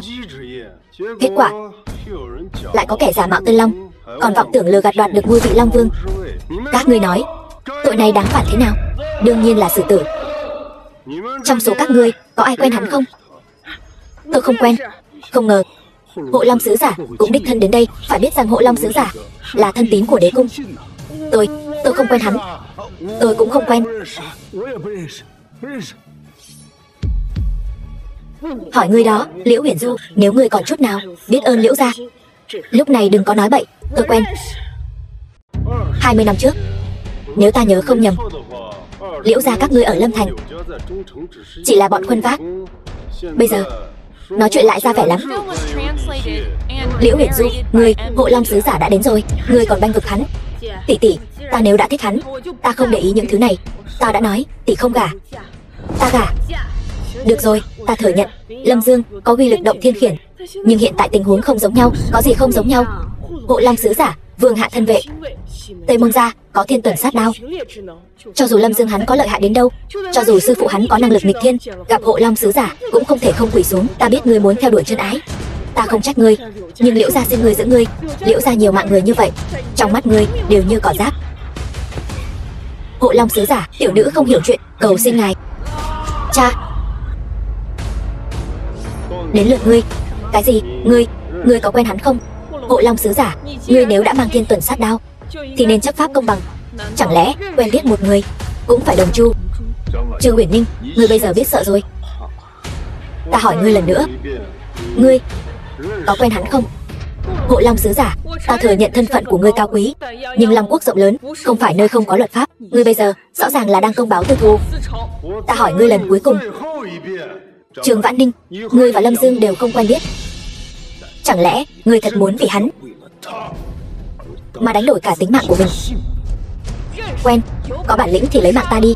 Trương gia ta tuy không đủ để thay ta báo thù, nhưng Trương gia ta ở Thượng Kinh cũng coi như là danh gia vọng tộc. Ta sẽ không hy sinh vô ích. Trương gia sẽ minh cáo Hoàng thành.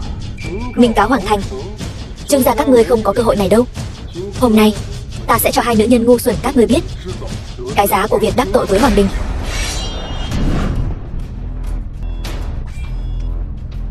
To gan. Thiên tử ban kiếm, ngươi cũng dám chạm vào? Thiên tử ban kiếm? Thanh kiếm này tên là Hộ Long sao?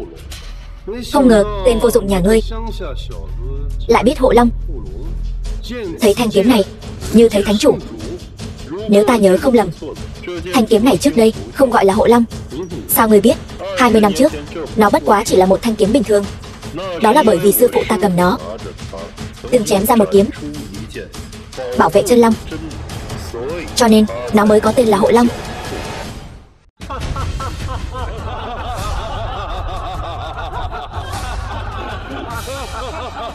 Lâm Dương, thật nên đặt trong đầu ngươi một quả trứng, xem nước sôi trong đầu ngươi có thể luộc chín quả trứng không. Lâm Dương, ta thừa nhận ngươi có chút bản lĩnh, ta cũng thừa nhận sư phụ ngươi có thể bấm đốt ngón tay tính thiên, mà thực lực cũng đã sớm vượt qua tông sư. Nhưng nơi này là Long Quốc, tông sư như mây, cao thủ khắp nơi. Sư phụ ngươi cũng chỉ là đồ bỏ đi mà thôi. Ngươi nói cái gì? Ta nói sư phụ ngươi cũng chỉ là hạng lợi hại, đồ bỏ đi. Lâm Dương, ngươi thật to gan.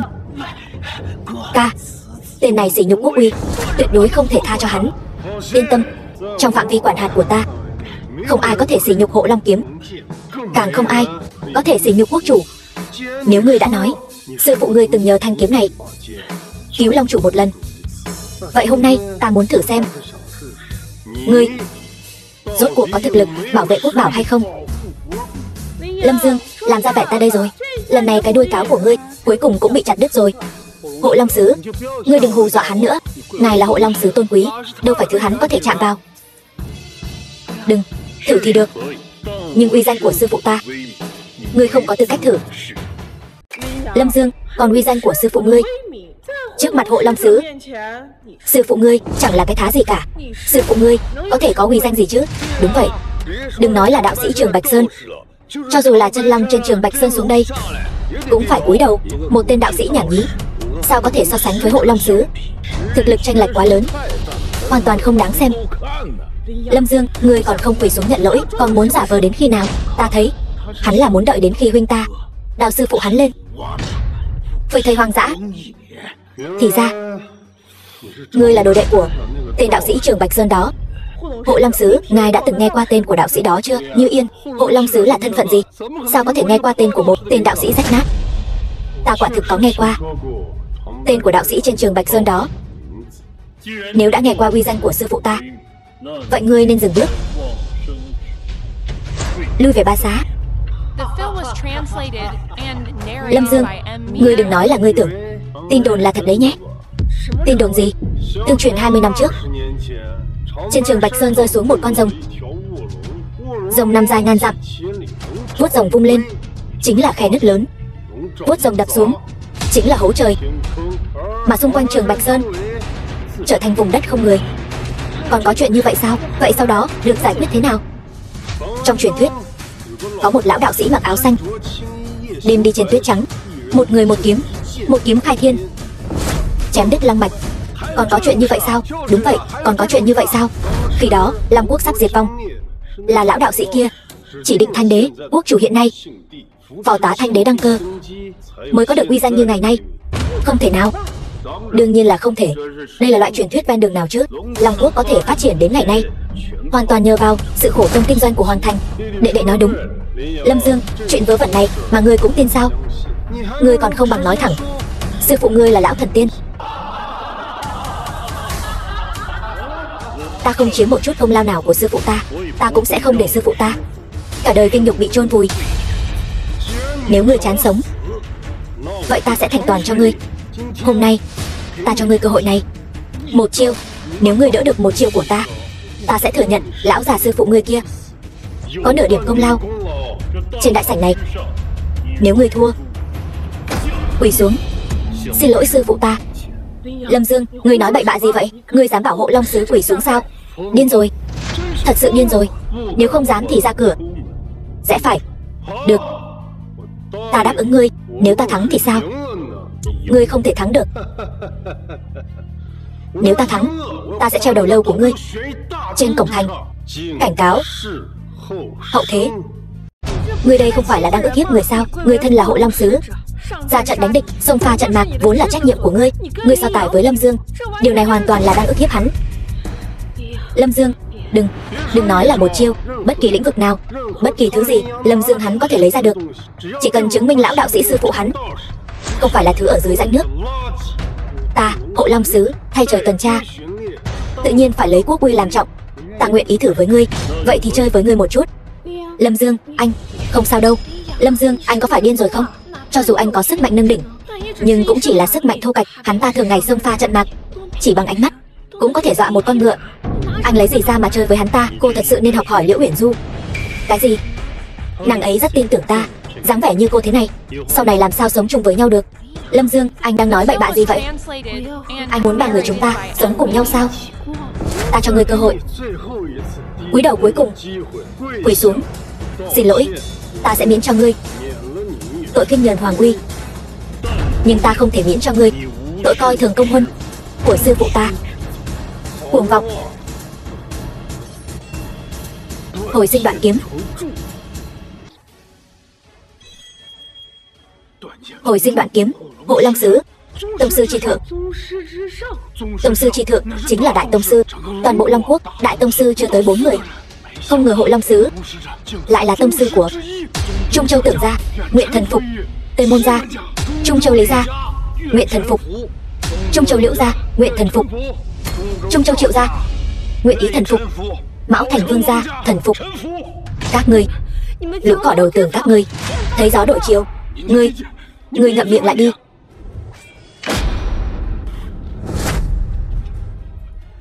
Ngươi thua rồi.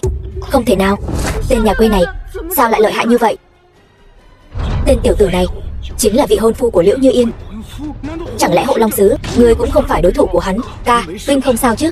Ta không sao. Ca, giờ này còn đi đâu nữa? Ta không phải đối thủ của hắn. Đi đâu? Ngươi chẳng lẽ đã quên lời ước hẹn của chúng ta rồi sao? Lâm Dương, ngươi có phải quá đáng quá rồi không? Hộ Long Sứ dù sao cũng là sứ giả của Long Quốc. Ngươi dám bắt hắn quỳ xuống xin lỗi, nguyện đánh nguyện chịu. Chẳng phải lẽ ra nên như vậy sao? Hay là nói sứ giả Long Quốc lại không có khí tiết như vậy? Đường đường là sứ giả, sao có thể quỳ xuống cho ngươi? Không muốn quỳ cũng được. Vậy ngươi học vài tiếng sủa đi, sủa cho ta nghe thử, để ta biết ngươi là kẻ không giữ chữ tín. Làm như vậy cũng được. Lâm Dương, ngươi thật to gan. Ca ca ta ở Thượng Kinh, tất cả người quyền quý gặp đều phải cúi đầu. Lâm Dương, ta thừa nhận sư phụ ngươi quả thực lợi hại, danh sư xuất cao đồ. Cú đánh vừa rồi của ngươi liếc mắt thấy toàn cảnh. Sư phụ ngươi rất lợi hại, hơn xa những gì mọi người ở đây tưởng tượng. Có thể được sứ giả công nhận. Lâm Dương, ta thừa nhận chúng ta trước đây đã nhìn lầm. Đại tông sư chi thượng ở Long Quốc cũng có thể bộc lộ tài năng. Ta rút lại những lời đã nói trước đó. Như Yên có thể gả cho ngươi. Lâm Dương, cút đi. Ngươi không có tư cách nói chuyện với ta. Ta đang khuyên ngươi nên biết điều. Tuy sư phụ ngươi có năng lực nghịch thiên, nhưng bây giờ cũng chỉ là nắm xương tàn. Đúng vậy, chính là với bản lĩnh hiện tại của ngươi, dù có lợi hại hơn nữa thì có thể làm gì? Hiện tại dựa vào là quyền. Đúng, có bản lĩnh có thể nuôi sống bản thân, có tiền có thể nuôi sống một phương. Duy chỉ có quyền mới có thể tung hoành tứ hải, quyền khuynh bát phương. Sao ngươi biết ta không có quyền? Chẳng lẽ ngươi có quyền hơn cả sứ giả Long Quốc? Nếu ta nói đúng thì sao? Lâm Dương, ngươi coi thường quốc uy. Ta muốn xem thử ngươi có thể có bao nhiêu quyền lực. Thừa nhận người khác ưu tú lại khó khăn đến vậy sao? Một câu của sứ giả Long Quốc, 10 vạn tông sư san bằng Trung Châu. Đây chính là quyền. Đây chính là say ngủ gối mỹ nhân. Tỉnh dậy, nắm quyền thiên hạ. Xem ra ngươi sẽ không quỳ xuống. Lâm Dương, ta đại diện Long Quốc, tự nhiên không thể quỳ bất kỳ ai, trừ phi ngươi có thế lực khuynh đảo thiên hạ. Đáng tiếc ngươi không có. Nói dễ nghe một chút, ngươi là sứ giả của Long Quốc. Nói khó nghe một chút, ngươi bất quá chỉ là một con cún được Long Quốc sai khiến. Ngươi làm sao biết được hai tay này của ta lại không có bản lĩnh khuynh đảo thiên hạ? Ta tự nhận cả đời biết vô số người. Ngươi nếu thật sự khuynh đảo thiên hạ, cần gì phải cùng thập nhị gia bàn chuyện hôn sự? Ta đến nơi này chẳng qua là vì được sư phụ nhờ vả mà thôi. Vậy cũng chỉ có thể chứng minh sư phụ của ngươi bất quá chỉ là kẻ thiền cận. Thập nhị thành Trung Châu trong mắt ta chẳng là gì cả. Liếc mắt nhìn bọn họ nhiều hơn một cái đều là lỗi của ta. Vậy mà thập nhị gia ngươi lại cứ bám giết không buông. Quyền của ngươi lấy ra cho ta xem. Mạng mất rồi, tiền tiêu tan. Thiên khiển đến rồi. Đưa điện thoại cho ta. Anh làm gì vậy? Để bọn họ xem thử ta Lâm Dương có thể khuynh đảo thiên hạ hay không.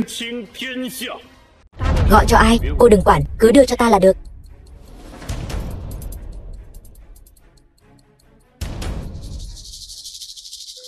Alo, dì nhỏ. Đúng, ta là Lâm Dương đây. Điện thoại của ta hết pin rồi mà.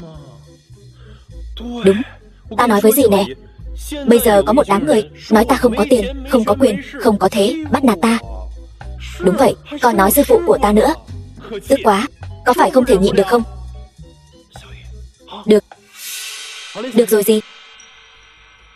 Dì nhỏ của ta sắp đến rồi. Trước khi dì ấy đến, ta nhắc nhở ngươi một câu. Mau chóng tìm một chỗ trốn cho kỹ. Dì nhỏ của ta tính tình không tốt đâu, không giống như ta, dễ nói chuyện. Lâm Dương, vừa rồi anh dùng điện thoại của tôi là để gọi cho dì của anh. Đúng vậy. Sao vậy, anh có phải lú lẫn rồi không? Dì nhỏ của anh tuy để anh đến xem mắt tôi, để tôi đến tổ chức yến tiệc Long Điện xuất sơn, thế nhưng bản lĩnh của dì anh vẫn chưa đủ. Tại sao chưa đủ? Long Điện và Long Quốc có thể so sánh sao? Ta cứ tưởng ngươi gọi được nhân vật lớn nào đó, hóa ra là dì của ngươi. Lâm Dương, ngươi có phải con nít không vậy? Đánh không lại rồi, phải gọi phụ huynh thôi. Hay là ngươi thấy anh tôi cường tráng,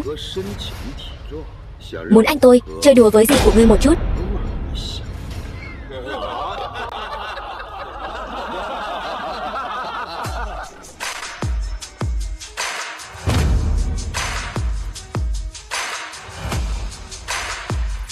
Vậy sao?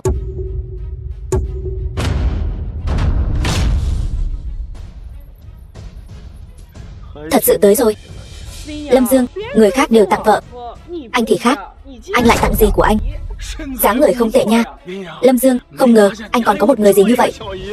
Theo logic của Thượng Kinh, càng có tiền có thế, càng được bảo dưỡng tốt. Lâm Dương, người gì của cậu mà có được nhan sắc này? Không đơn giản đâu.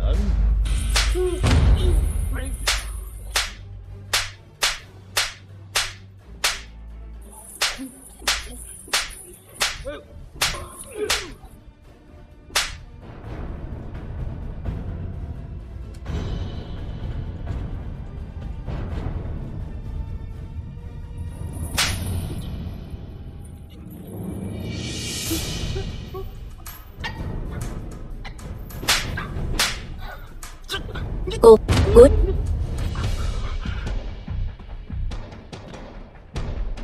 Gì? Xin lỗi. Cô bảo tôi xử lý chuyện này, tôi không xử lý tốt. Không sao, chuyện này vốn không liên quan đến cô. Ngược lại là Lâm Dương, chuyện còn con này mà dám tìm tôi. Gì? Đau. Trường Vãn Ninh là vợ tôi tìm cho cậu. Vợ của cậu không biết bảo vệ. Gì? Dì quên rồi sao? Sư phụ tôi nói không cho tôi tùy tiện ra tay. Lâm Dương, đến lúc nào rồi? Còn sư phụ cậu? Sư phụ cậu dù có lợi hại, có thể lợi hại hơn Hộ Long Sứ không? Cô chính là Liễu Như Yên. Phải. Cô, nhớ kỹ, cái tát này là tôi thưởng cho cô. Ở đây không có phần cô lên tiếng. Trung Châu thập nhị gia đều bị cô liên lụy. Nếu không phải vì cô, Trung Châu thập nhị tộc nhất định có thể bay lên trời.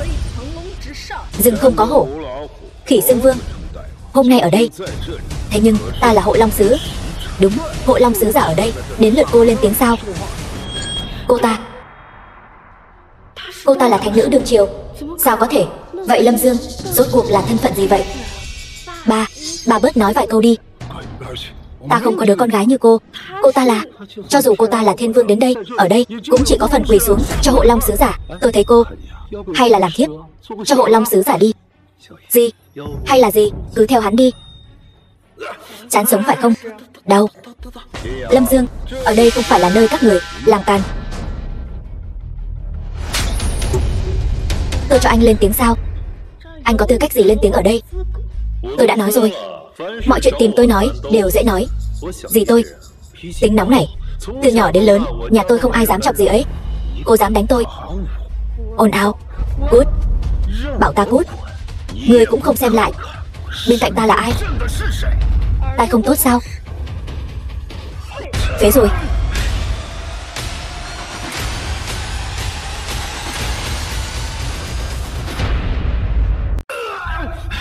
Đồ điên. Lâm Dương, dì của anh, tôi chỉ biết tính bà ấy không tốt, không ngờ lại không tốt đến vậy. Ca, con mụ điên này coi thường luật lệ Long Quốc, bà ta đáng mất mạng.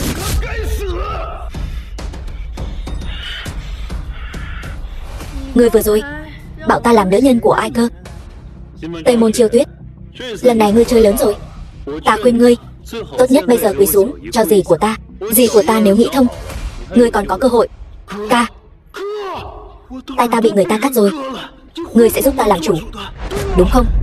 Ngươi điên cuồng thật đấy, muốn ta làm nữ nhân của ngươi. Đại nhân, không biết ta có thể xứng được không đây? Đại nhân sao không nói gì? Đại nhân là chê ta thân hình không tốt sao? Nào, đại nhân sờ thử xem. Ca, bà ta đây là đang coi thường thân phận sứ giả của ngươi, đang khiêu chiến hoàng uy. Ca, ngươi làm gì? Làm gì? Quỳ xuống. Ca, bà ta cắt tay ta rồi. Ngươi bảo ta quỳ xuống cho bà ta. Phải đó, Hộ Long sứ giả, Tây Môn thiếu gia là đệ đệ của ngài. Ở đây có phần ngươi nói chuyện sao? Thưa Hộ Long sứ giả, ta chỉ là quỳ xuống. Tất cả người Liễu gia quỳ xuống, nếu không châu chơi. Tất cả mọi người không nghe thấy sao? Này, Hộ Long sứ giả, làm sao vậy? Xem ra là thật rồi. Bà ta quả nhiên là thánh nữ. Nếu các ngươi bây giờ không quỳ, lát nữa cả cơ hội quỳ cũng không có. Hộ Long sứ giả, cho dù Lâm Dương hắn là Long Điện điện chủ, nhưng Long Điện chỉ là một tổ chức dân gian, so với Hoàng Thành chẳng là gì cả. Gì của hắn có thể tính là gì? Hộ Long sứ giả, ngay cả thân phận của ngài cũng không muốn vì chúng ta mà lên tiếng bất bình sao? Hộ Long sứ giả, vì đại sự quốc gia, lo lắng cho thiên hạ. Hộ Long sứ giả, nếu ngài chỉ vì nhìn chúng nữ nhân này mà bắt chúng ta toàn bộ quỳ xuống, điều này tuyệt đối không thể. Đúng, không thể, tuyệt đối không thể. Ngươi có thể thua, có thể mất mạng, nhưng tuyệt đối không thể bị đánh bại. Không thể. Ta khuyên các người tốt nhất đều quỳ xuống. Dì của ta, kể cả sư phụ ta đến, cũng phải nể mặt bà ấy vài phần. Ta khinh Hồ giả hổ uy. Ngươi chỉ là đồ nhà quê. Dì của ngươi chỉ là một người đàn bà quê mùa thôi mà. Anh, chuyện này là sao? Chẳng lẽ anh thật sự không giúp tôi nữa sao? Trả thù gì chứ? Bái kiến thánh nữ đại nhân. Cái gì? Cô ta là thánh nữ? Thánh nữ? Không thể nào. Hoàng Thành tuy có 4 vị Hộ Long sứ giả, nhưng thánh nữ chỉ có một. Anh có nhầm lẫn gì không? Cô ta chỉ là đồ nhà quê, sao có thể là thánh nữ? Ta bảo mày quỳ xuống, khấu đầu. Thánh nữ, vừa rồi tiểu đệ có chút ồn ào, tôi đã bảo hắn im lặng rồi. Xin lỗi thánh nữ đại nhân, là ta có mắt như mù. Tham kiến thánh nữ đại nhân. Cô ấy là thánh nữ đại nhân. Thánh nữ đại nhân, là tiểu nữ không biết. Không biết thì không có tội. Không biết, quả thật không có tội. Tạ ơn thánh nữ đại nhân minh giám, nhưng ta định tội cho một người, bất kể hắn có tội hay không. Chỉ cần ta không thích thì hắn có tội.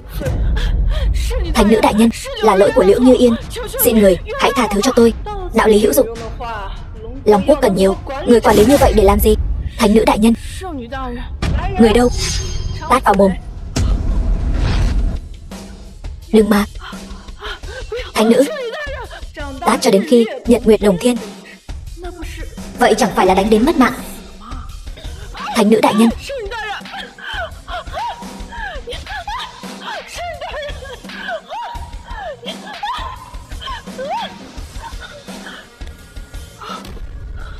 gì? Tôi cũng không biết. Cô là thánh nữ, dưới một người trên vạn người. Xin lỗi, có gì đâu. Thân phận của ta vốn là bí mật. Sau này Lâm Dương mà bắt nạt cô, cứ việc nói cho ta biết.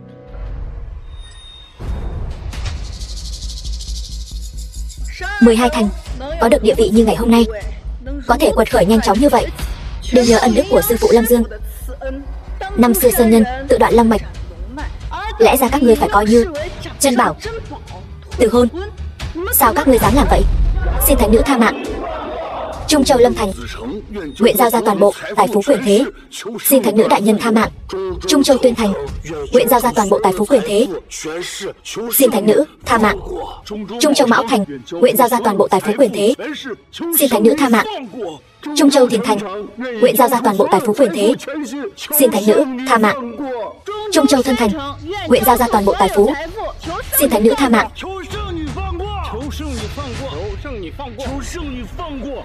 12 địa chi, xin thánh nữ tha mạng. Gì? Thánh nữ đại nhân, ngẩng đầu, dậy đi. Không tệ, tư chất hạng nhất. Ngươi không cần phải xin lỗi. 20 năm trước, sư phụ Lâm Dương đã cứu ngươi và ban cho ngươi cùng Lâm Dương một hôn ước. Các gia tộc khác đều ghen ghét, sợ rằng một ngày nào đó Lâm Dương sẽ cá chép hóa rồng. Còn về Liễu gia, thèm muốn hôn ước này, đã tự ý sửa đổi bát tự. Dì nói gì cơ? Dì nhỏ, dì không đùa chứ? Ta có đùa hay không? Ngươi cứ hỏi lão nhân này là rõ. Thánh nữ đại nhân, nói chí phải. Cha đang nói gì vậy? Người đính hôn với Lâm Dương vốn là Liễu Uyển Du. Là ta thấy Liễu Uyển Du là đứa ngốc nên đã đổi bát tự thành của ngươi và nhận nuôi nó. Liễu gia chúng ta tạo nghiệt rồi. Cơ duyên trời ban lại bị ngươi chôn vùi. Thảo nào, huyết kế do sư phụ ta lập, hẳn là không sai được. Thì ra Liễu Như Yên chỉ là kẻ thay thế, còn xúi dục thập nhị gia tộc từ hôn nữa chứ. Liễu Như Yên đều tại ngươi. Nếu không phải ngươi xúi dục, chúng ta sao lại từ hôn? Thì ra ta không phải là người được đính hôn. Kẻ mà ta luôn khinh thường, thân phận của hắn lại cao vời vợi. Thì ra hắn mới là người mà ta không với tới được. Ta bất chấp thiên khiển, không màng cấm kỵ, hại không chỉ mình ta mà còn những người khác.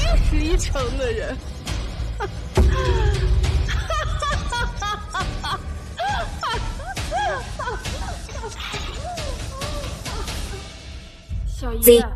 Cô ta là vị hôn thê của Lâm Dương, hiện tại vẫn chưa từ hôn. Vậy ta phải làm sao?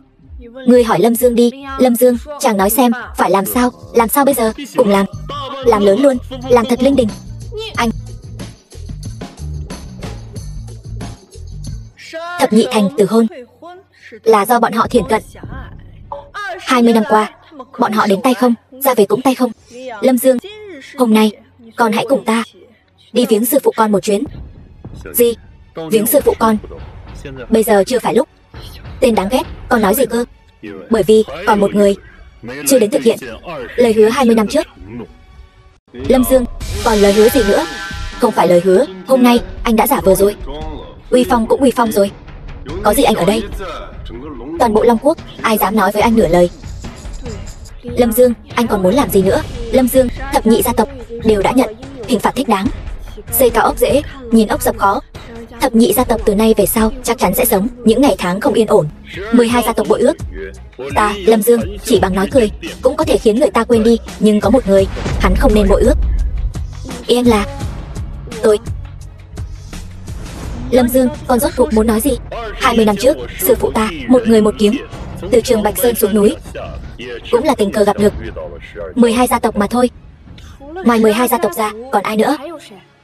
Còn có một người thay quyền nhiếp chính. Cái gì? Thay quyền nhiếp chính? Lâm Dương, con nói bậy bạ gì vậy? Hôm nay ta xuống núi chính là muốn đòi lại công đạo. Lâm Dương, ngươi nói chính là người ở địa cung. Vị thanh đế kia chính là hắn. Ngươi thật to gan, thanh đế cũng là người ngươi có thể ngông cuồng. Lâm Dương, con nói cho ta biết, con đang nói bậy phải không? Năm đó, con lên Trường Bạch Sơn, con mới bao nhiêu tuổi? 20 năm trước, khi sư phụ con mất, con cũng đâu biết chuyện này. Gì, con có biết hay không, không quan trọng. Nhưng thiên mệnh này không thể trái.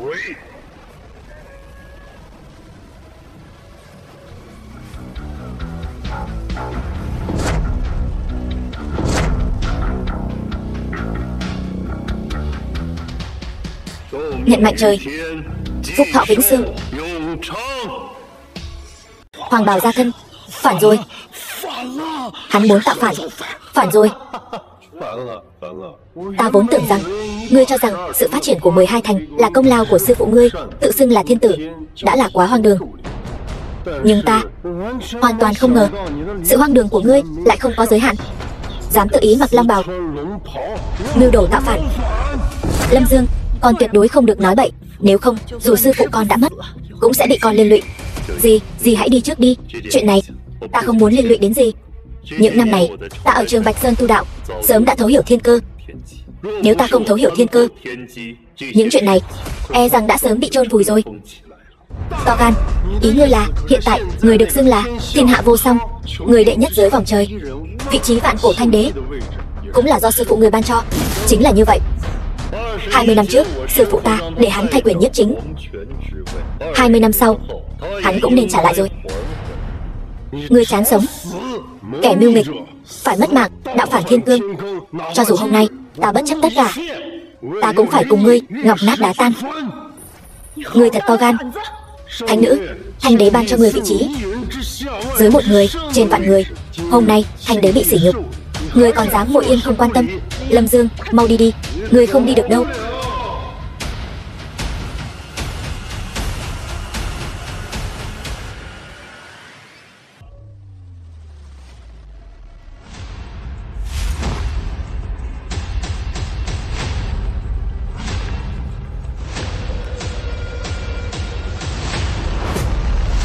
Tham kiến bệ hạ. The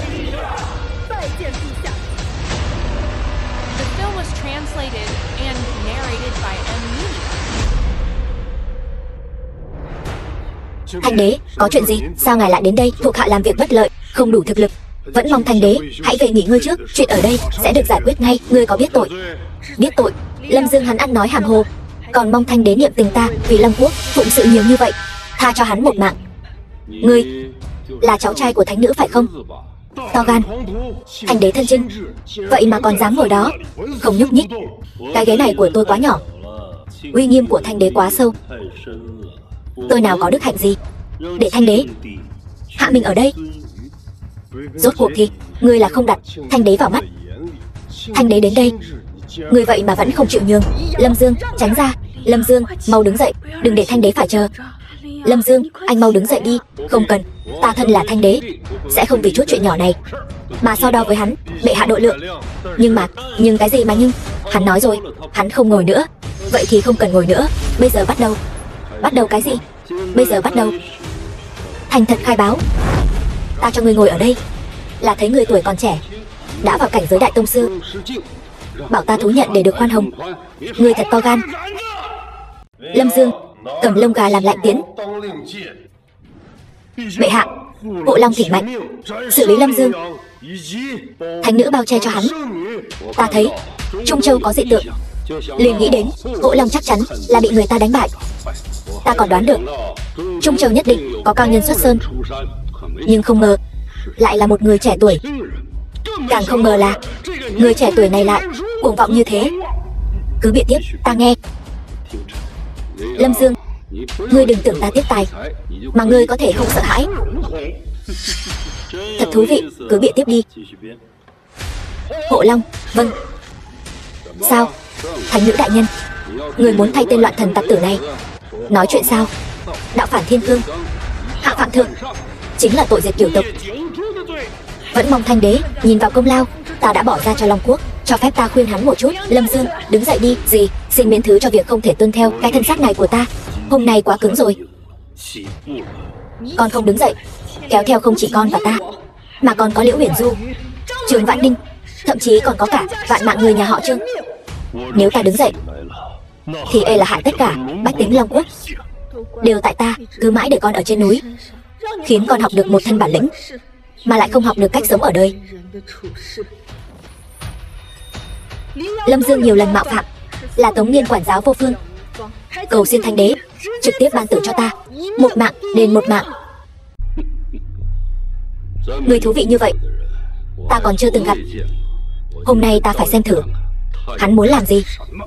Sư phụ ta từng lập huyết khế, nếu người có huyết khế sau 20 năm có thể thực hiện ước định, tự nhiên có thể cảnh giới phi thăng, nhập trường Bạch Sơn tiên đạo.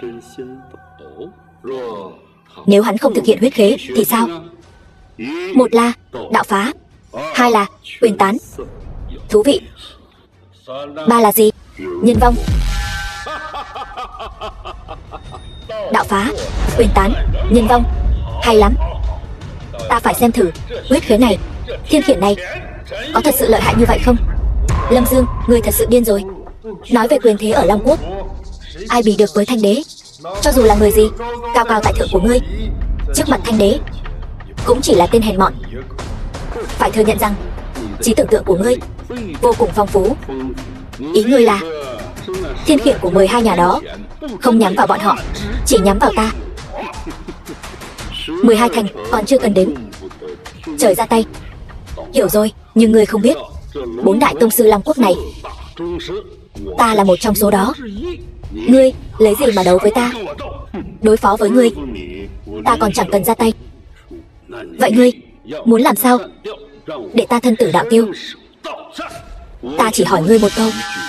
Huyết khế 20 năm trước, ngươi hôm nay có thực hiện hay không? Hoàng mạch ta sẽ mang về Trường Bạch Sơn. 20 năm sau vượt qua thiên kiếp, sẽ quay lại nắm lại đại quyền. Mà trong khoảng thời gian này, do ngươi thay ta nắm giữ hoàng quyền. Đã hiểu, nhớ kỹ, đến lúc đó ngươi cần phải tận tâm phò tá hắn. Nếu trái với huyết khế, Thượng Thiên chính là kẻ thù lớn nhất của ngươi. Huyết khế gì? Ta không biết. Lâm Dương, ngươi đừng làm loạn nữa. Thanh Đế, ngươi có nghĩ kỹ chưa? Ta có gì mà không nghĩ kỹ? 20 năm nay, ta cần mẫn cẩn trọng, cần cù vì dân. Sao có thể chỉ bằng một câu nói bậy bạ của ngươi mà có thể thay thế được? Hôm nay ta phải làm một việc cuối cùng, đó chính là trừ hại cho dân.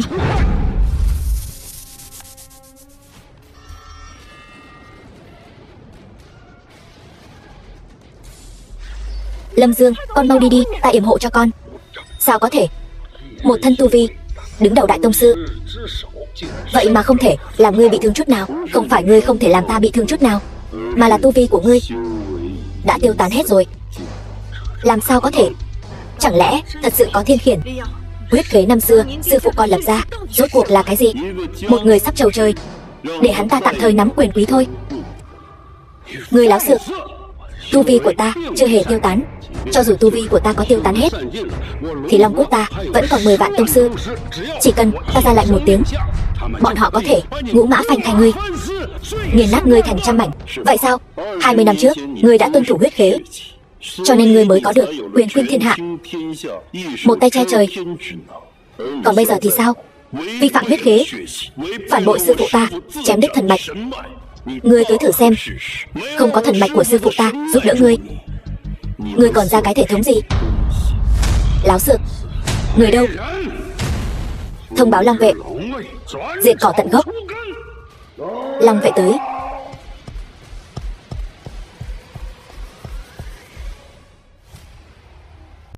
Lâm Dương, ngươi nghe thấy chưa?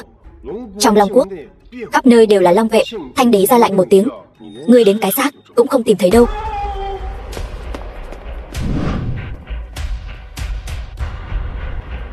Sao chỉ có một mình ngươi đến? Bẩm Thanh Đế, có việc gấp cần bẩm báo. Có việc gấp gì mà còn quan trọng hơn việc ta tiêu diệt loạn thần tặc tử? Bẩm Thanh Đế, Bắc Cương nguy cấp, 10 vạn chiến thần trấn giữ biên cương đã tử trận. Cái gì? Báo.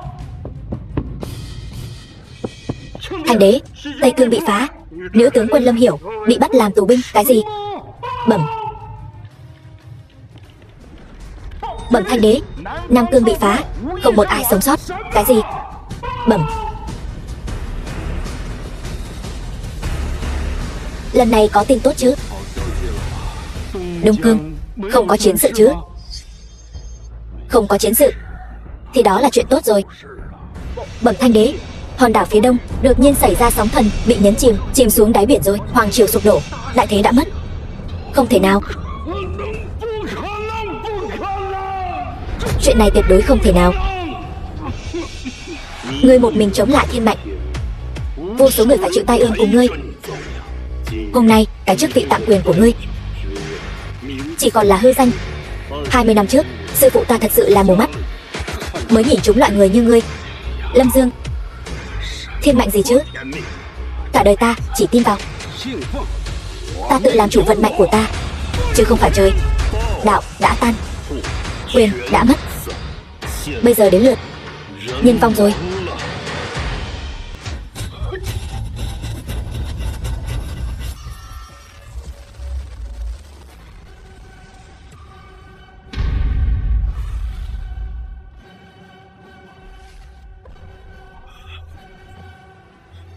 Thanh đế mất rồi. Hoàng thượng băng hà rồi. Thuộc hạ không biết chân long dáng thế, nguyện chân long tha thứ. Vậy ra con mới là dòng dõi hoàng thành. 20 năm trước sư phụ mang con rời đi là để vượt qua thiên kiếp. Gì? Sự tình cụ thể con cũng không rõ. Vậy chẳng phải là anh muốn thay thế vị trí của Thanh đế? Lâm Dương, tôi biết anh rất lợi hại, nhưng không ngờ ngay cả Thanh đế cũng chỉ thay anh nắm giữ vị trí này. Thiên kiếp sắp đến, ta cần đế quan để vượt qua thiên kiếp. Nhưng ngôi vị Thanh đế này không thể một ngày không có chủ.